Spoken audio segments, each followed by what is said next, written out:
Really enough, my predictions came true, because the Bard is finally here in Baldur's Gate 3, but besides a new playable class, Larian Studios also surprised us with a new playable race, the Gnomes. So let's dive into everything that patch 8 has to offer, and hey, if you're new here, feel free to subscribe. So let's first start with the new playable Bard class. They are a support class and a jack of all trades. Bards are basically good in everything, and they can also play wonderful music alone or with other bards, and this is really fun to do in game. Just take a look for yourself.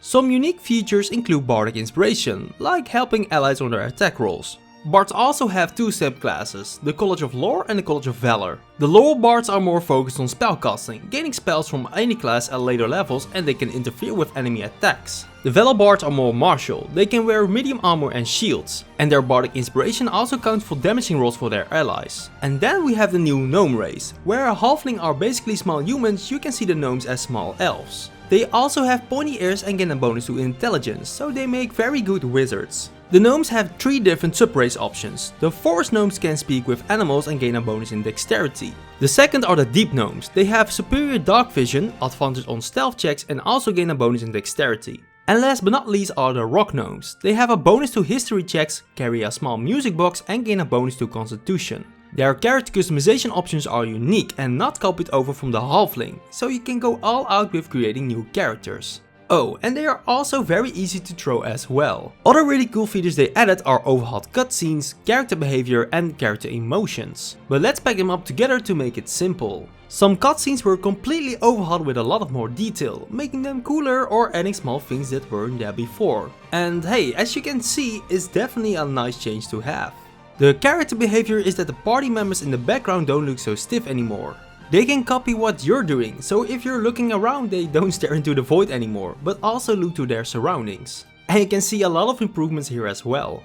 And a change that I really like are the new character emotions. As they demonstrated with Shadowheart, it's clear when she's angry, afraid or sad. And although it's very sad to see her this way, it's definitely a huge change that makes the game feel a lot better.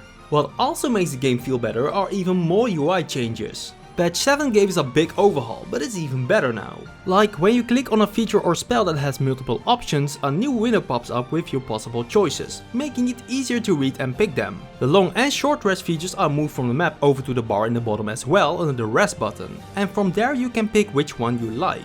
More info is also displayed on your character sheet and you level up from there now as well. Larian also listened to community feedback, which was also one of my requested features, and that was to make any haircut available for any race. But not only that, they also added a lot of new hairstyles. You can now even have highlights mixing 2 colors together, and if that wasn't enough for you, you can also have slightly grey hair now. You can mix these features together however you want, so feel free to go all out. Some enemies are now grouped in swarms, so if multiple goblins are taking their turns after each other in combat, they now act on the same turn, making combat much faster. They are also highlighted together in an initiative bar above the screen, making it very clear who are together in this so-called swarm. There are also new spells in the game, called Calm Emotions, Enthrall, Heroism, Phantasmal Force and Vicious Mockery.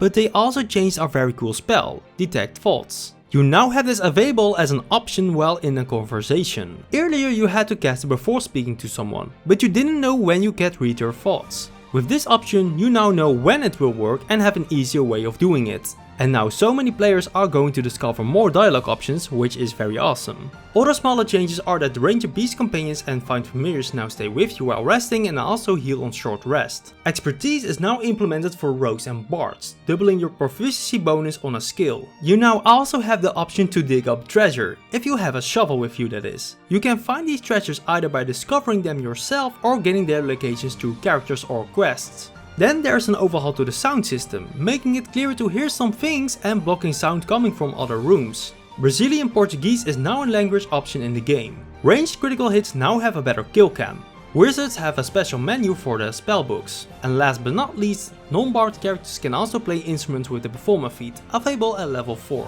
And of course, a lot of bug fixes. So those were the biggest and most important features from this patch. But which one was your favorite? Was it the new Bard class, the Gnome Race or something else? Let me know in the comments down below. Thank you all for watching, subscribe for more Baldur's Gate 3 videos and I will see you next time.